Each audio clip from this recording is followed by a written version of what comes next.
Hi, ProbStats kids. This is Dr. Callahan with week 15 Tuesday. Week 15 Tuesday.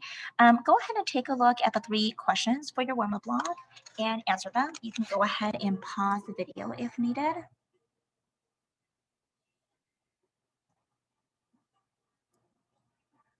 All right, you guys. So as you know, there are a few changes with some of the things that we have to do for this class, one of which is how you're going to be logging on and checking in with me every day starting on Wednesday. So I just want to make sure I take a moment to share this information with you guys. So you're going to go to MS Team and you're going to go to your ProbStats class, which is going to be right here. And then, for example, today is week 15 Monday and you have the assignment right here. So tomorrow will be week 15 Tuesday, which is what you're watching right now. And you will have the week 15 Tuesday link right here. And what you do is you click on view assignments. And once you click on view assignments, I will be able to see who actually viewed the assignments, who have turned in the assignments, etc. And make sure you guys watch the video, because once you do that, so let me put it on student view so you can see it. So you'll be able to see this part right here. It says watch the video, comment on the question, name for attendance, fill out your guided notes. So I'm going to click on that. Here is your video. Watch it. It's only 10 minutes long for a week, 15 Monday. And then right here, it says, make sure to comment with one skill in the video that you are mastering in, along with your name for attendance. And this is just what you have to do. Okay. And so that is essentially the big change for your attendance starting on Wednesday. All of your teachers should be doing this, not just in my class. It's to be consistent. So that way you guys know how attendance is taken on a regular basis. All right, now let's go back to our regular scheduled stuff. This is your breakdown for today. Today, we're going to talk about notes on sampling, distribution, and finding the probability. So take a look at our breakdown. And I'm going to have you guys take a look at the assignment that you have. Now, if you don't have this because you're on distance learning, I will have a PDF of this on MS Team. And so I'm going to do that right now. So that way you guys have that readily available. It'll be posted on MS Team under week 15 Tuesday as a PDF.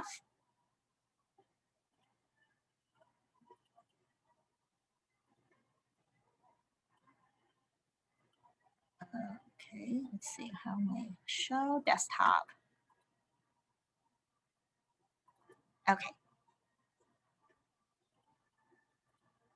Okay, so I have it here and I'm just gonna go ahead and file, save as, and put this back into ProbStats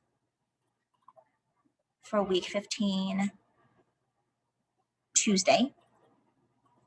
And I'll just say week 15 Tuesday notes on PDF.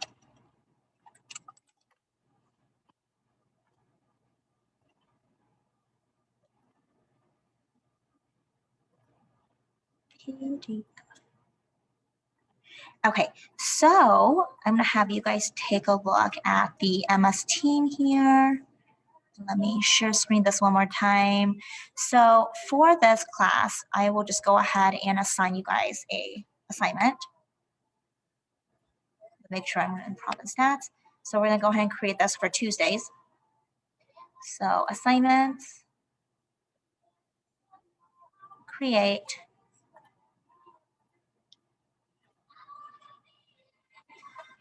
And then I'm just going to type in week 15 Tuesday ProbStats.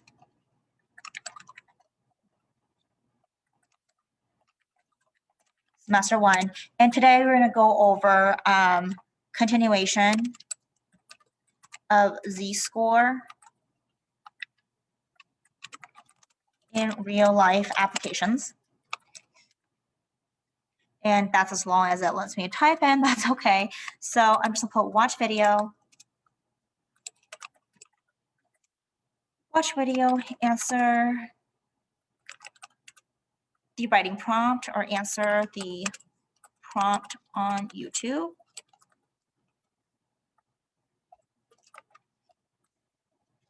And then upload your assignment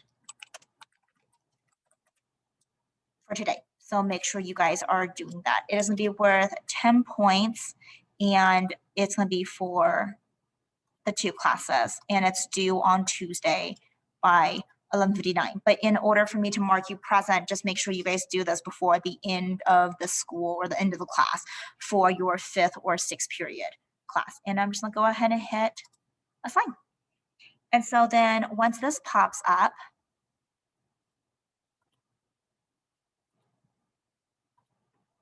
I'm also going to add the resource, which is the assignment that you need today because you don't have that in your guided notes. So I'm going to go ahead and upload from this device. And you guys are week 15 Tuesday. So it'll just be the notes right here. So now you'll have that available as well. So done, update.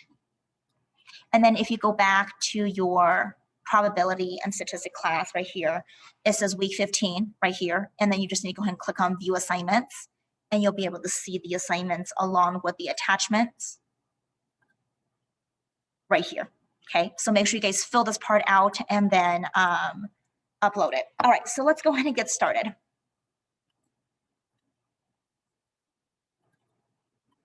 All right, so let's take a look at this. Yesterday, which is today, week 15, Monday, we went over the 5 questions. Today, we're going to go over question number 6, 7, and 8.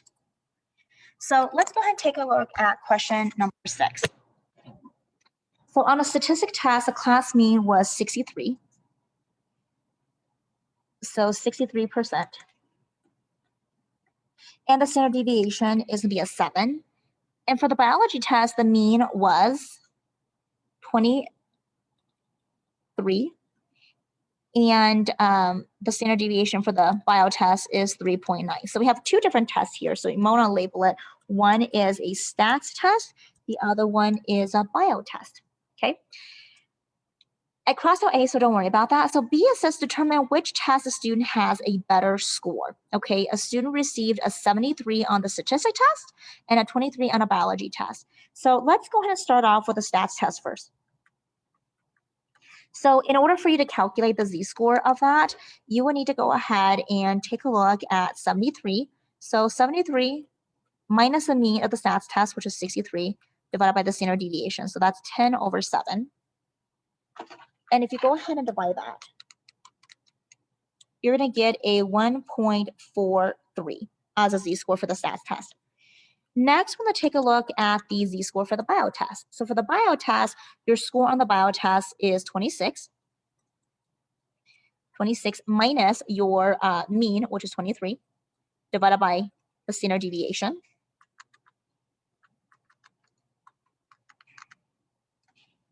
So put that into a calculator, and you should get a 0.769.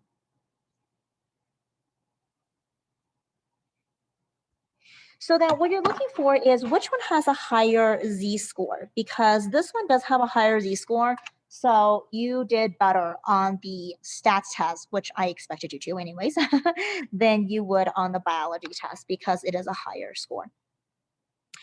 So next, I'm going to do exactly the same thing. And let's go ahead and take a look at this one. It says a student gets a 60 on the stats test and a 20 on the bio test. So then your z-score is going to be 60 minus 63, which is the mean, divided by the 7.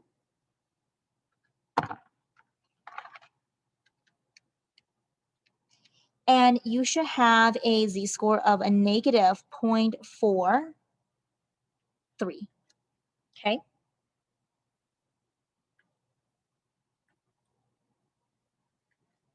So then let's take a look at your z-score for the bio test. Your bio test, you have a 20 minus the mean, which is 23, divided by the standard deviation, which is 3.9.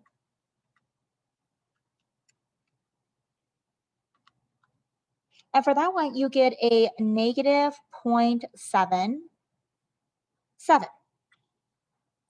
Since both of them are in the negative, which one do you feel is closer to 0? Because when you're looking at this here and the negative, you got to think about the number line. So if this is 0 and this is negative 1, negative 0.43 is right here and negative 0.77 is right there. So which one's closer to 0?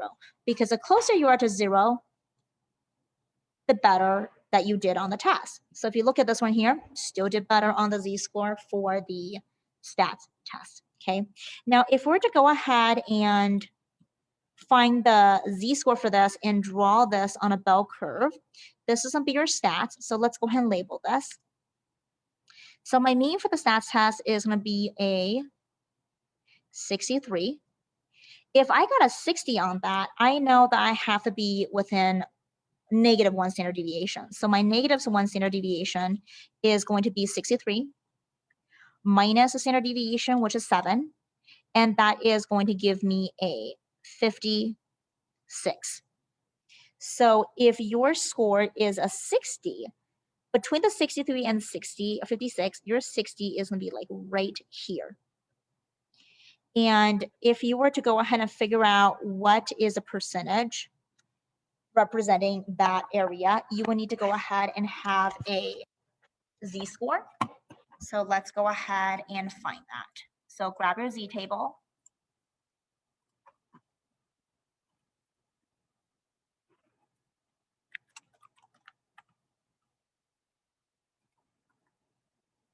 So I'm going to pull that up here.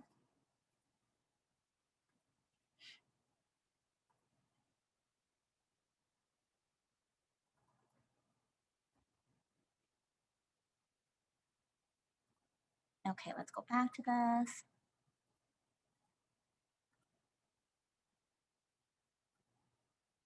Okay, so then we'll look at the z-score from the perspective, and I just want to make sure everything is shared correctly. It is the z-score of -0.43. So I'm going to look at my z-score.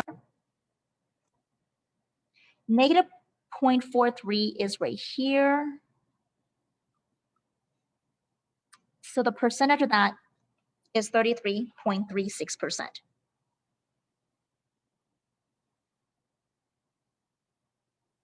Okay, so then go ahead and number this as 33.6%. So what that's saying is that you actually did better than 33.6% of the people. They did worse than you did.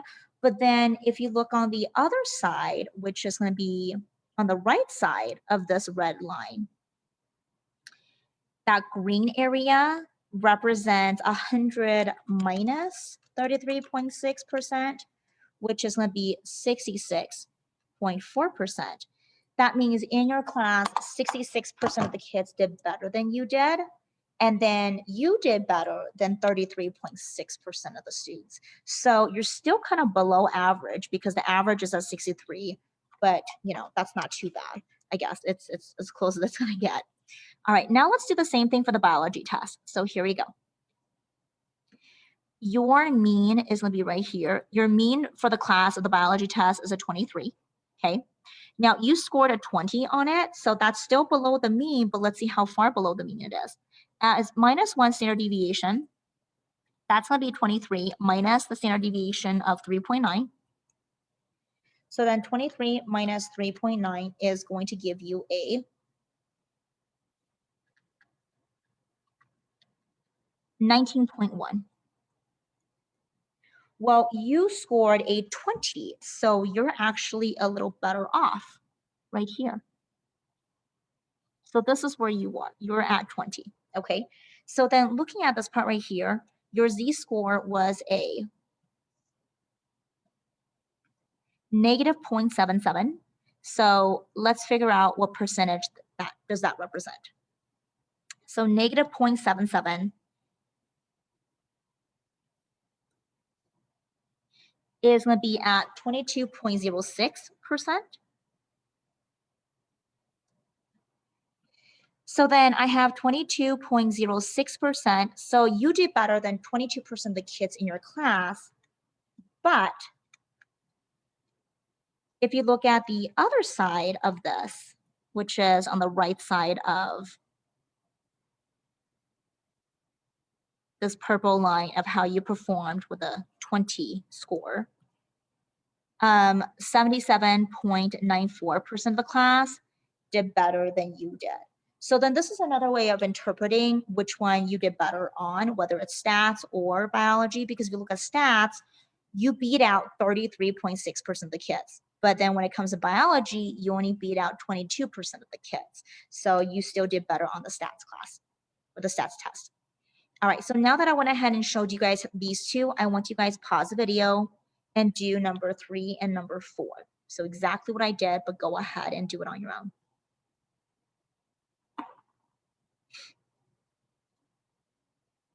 All right, you guys, let's go ahead and take a look at question number 7. It says a pharmaceutical company wants to test a new cholesterol drug.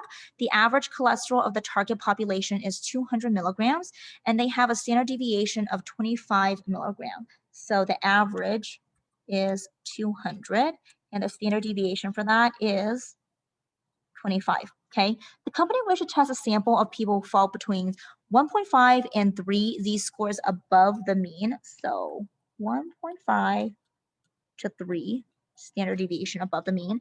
In what range must a candidate cholesterol level be in order for the candidate to be included in the study? All right, so let's go ahead and take a look at this. So if my Z-score is going to be above the mean, so let's go ahead and draw this. Oops.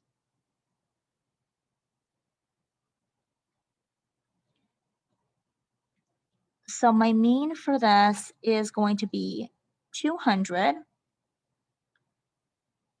at plus 1 standard deviation. It is going to be 200 plus 25, which is 225. At plus 2 standard deviation, it is going to be 225 plus 25, so that's 250. At plus 3 standard deviation, it is going to be 250 plus 25, which is 275. Now, I want the number and the percentage between 1.5 and 3. So then 1.5 is going to be between 1 and 2. So it's going to be right here. And what is the number going to be for that? It is going to be between 225 and 250. So if you're not sure, you can do 225 plus 250 divided by 2, which is going to be 237.5. So a cholesterol of 237.5 is at 1.5 standard deviation above the mean. And then all the way to 3, which is right here, and that's at 275, okay? So if you were to go ahead and write this down, plus 1.5 standard deviation, your cholesterol score is 237.5. And then if you want it at 3 standard deviation, it is going to be at 275. Now, if we want to go ahead and find the percentage of the area in between here, which is going to be right here in between this percentage, you will have to go ahead and calculate and find the Z-score of that. So let's go ahead and do that. So I know the numbers are, these are the X's. Okay, and then I'm going to go ahead and calculate them. So my Z1 is going to be 237.5 minus the mean of 200 divided by the standard deviation of 25. So 237.5 minus 200 divided by 25 is going to give me a Z-score of 1.5. Okay. Similarly, if I were to find the second one, the second Z-score, which is 275 minus 200 divided by 25,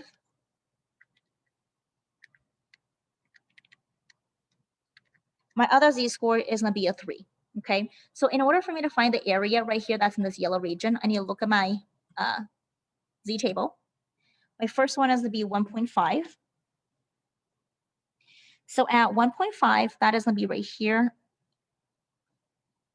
And that's 93.32%.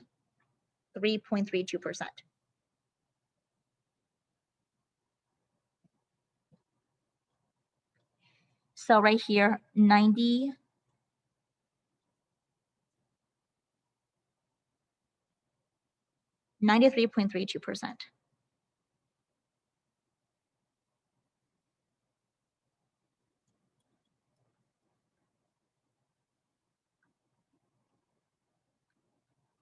Okay, my second Z-score is at 3. So I'm going to go back to this again and take a look at the Z-score at 3.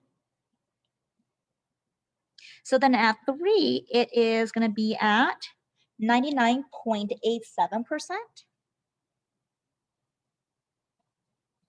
So on the right, 99.37%. Now, if you want to find the area in between these two, you will have to subtract them. So just take 99.37 minus 93.32, and you should get the answer, which is going to be 6.05%. And that is a percentage shown right there in that yellow region. All right, I'm going to have you guys go ahead and pause the video and do the same thing with question number 8. And give that a try. All right, so next I'm gonna have you guys do is the second piece of this. This is just a crossword puzzle on probability and statistic terms. It's questions 1 to 16. And then after that, you have a word search right here, and of which you can access on the week 15 Tuesday assignment on MS Team. And when you're done, there is a quiz it's out of 26 questions. Go ahead and type in the link. It is capital M, capital G, capital V, and then tell me what scores you have out of 26 questions. All right, you guys, I hope everything is going well. As always, stay safe and healthy. I'll see you guys next time. Take care.